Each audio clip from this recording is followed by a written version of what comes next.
Mähkmed Hagis esitleb.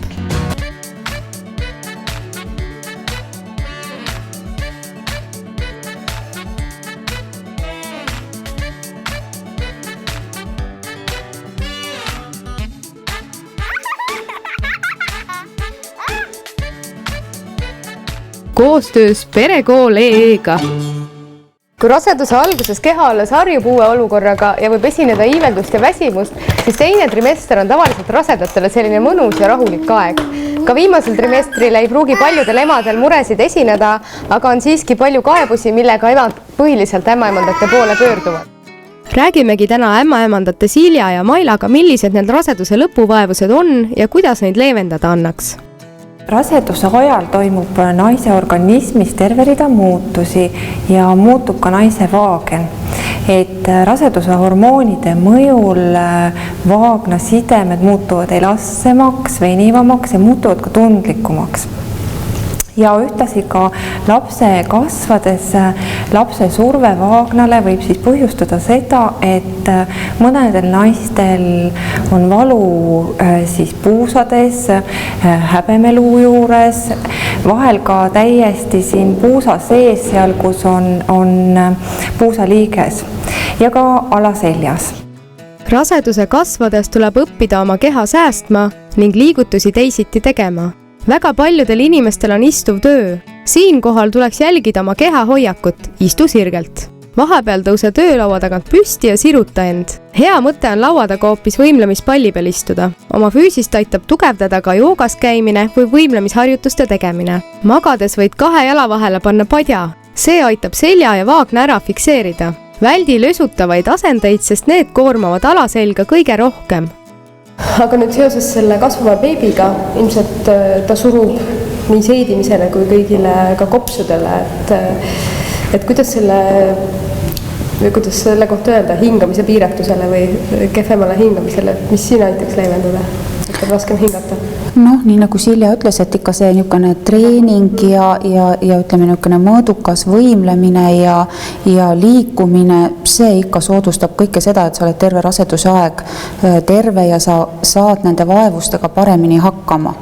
Aga et seda niisugust mahvi oma kehas säilitada, ikka see, et rase peaks tegelema vesivõimlemisega ja valima endale kas mõne jooga või paraja niisuguse rasedate võimlemisgrupi, kus ta saab siis terve raseduse aeg käia. Seal õpitakse ju ka seda õiget keha asendit, kuidas oma keha hoida, kuidas oma hingamislihastega hoida oma seda keha õiges asendise. Lisaks liikumisele tuleks jälgida ka oma toitumist. Rase peaks sööma tihti ja väikseid koguseid korraga. Päevas peaks olema vähemalt 3 toidukorda ja sinna vahele mõned kerged suupisted. Korraga kõhu väga täissöömine võib rasedale põhjustada ebamugavustunnet, õhupuudust ja kõrvetisi.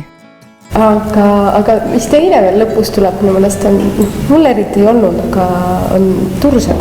Kuidas nendega on? Tursetega, see on üks niisuguseid sagedasemaid rasedate kaebusi ja eks nende tursete pärast ju satutakse paanikasse ka ja niisugused linnalegendid on ka, et kui rasedal tursed tekivad, et siis juhtub midagi, et siis on pahasti, et äkki lapsega juhtub ja rasedusega midagi juhtub.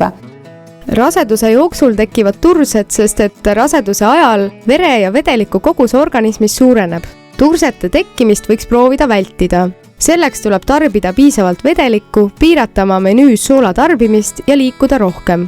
Kõige tavalisemalt tekivad tursed jalgadele ja sõrmedele.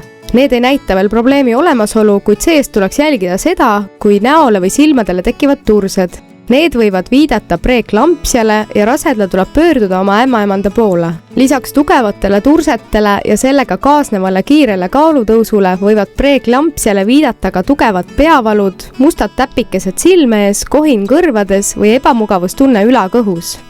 Võib-olla isegi siin kõige rasedale nagu mõistetavam on see, et mis see krambioht või mis see kõrge vererõhk või mis see valk nüüd ikka nüüd teeb, aga võt selle kõrge vererõhuga võibki kaasneda see, et ta lööb platsenta emakas einast lahti, platsenta irdub ja kui platsenta on ju lootele just, et siin tuleb nagu hästi kiiresti tegutseda. Me rääksime seljavalust enne üldiselt, aga eks see oleneb, kellel kuhu see kiirgab ja kellel ka need ebatohud millisena väljenduvad.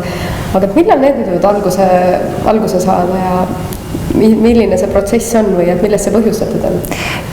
No tegelikult juba nädalad enne sünnitust naise organism valmistab end ette sünnituseks ja ebatuhud, mis nad on, emaka kokkutõmbed ehk meie nimetame neid emaka kontraktsioonideks, mis on olemas täiesti kogu raseduse vältel, aga raseduse lõpul nad muutuvad sagedasemaks ja võib sinna ka tekkida regulaarsus, et ütleme siin iga 20 minuti tagant emakas tõmbab kokku kohe tuntavalt, vahel võib kaasneda ka selline valu, raskustunne, võib-olla natuke menstruatsioonivalu meenutav valu ja see võib kestma jääda mõne tunni vältel, aga kui ta on ebatuhu, siis ta ikkagi läheb mõne aja pärast mööda. Kuidas seal vahet teha? Näiteks ma olen kuulnud vannist, et minna vanni, kuidas see vesi seal aitab? Jah, vesi on lõõgastav, lihaseid lõõgastav ja kui ta ikkagi ei ole sünnitegevus, siis selle lõõgastava vee peale need ebatuhud enamasti ikkagi lakkavad. Braxton Hicksi kokkutõmbed ju hakkavad mõnel seal võib-olla 36 nädalat. Jah, aga küll peaks siin vist ka ära mainima, et kui enne 36. nädalat me ütlesime, et emaka kokkutõmbed ongi normaalsed, emakas on lihaseline organ ja tegelikult ka emaka lihas võiks öelda, et treenib ja valmistab end sünnituseks ette sellega, siis samas kui enne 36. see emaka kokkutõmbamine muutub regulaarseks ja jääb püsima, et siis on see seisund, et võiks igaks juhuks meile alati end näitama tulla, et ei ole tegemist enneaegse sünnituse. Enne sünnitust võiks rase vaadata enda sisse, jälgi oma keha märguandeid. Keha valmistab ennast sünnituseks ette, sa võid tunda eelmainitud emaka kokkutõmbeid, sul imaskestad võivad tursuda ning tupevoolus suureneda.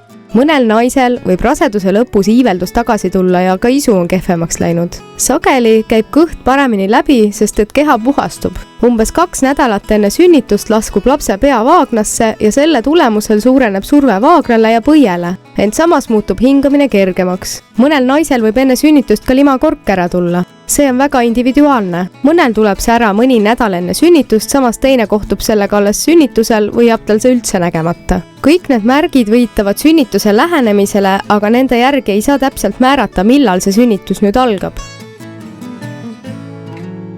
Naudi neid viimaseid hetki rasedana. Jah, ma tean, see võib kohati praegu päris raske tunduda, aga tegelikult on see elus nii lühike aeg ja varsti on sul su enda imearmas beebi kätel.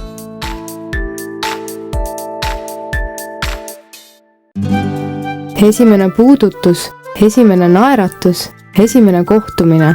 Läheb aega, enne kui te päriselt tuttavaks saate. Kel vajab ta kõige enam just sind. Armastav ja hell, kindel ja soe. Esimesed 100 päeva selles maailmas hagis newborni abiga. Et tal ja sul algas kõik armastusest.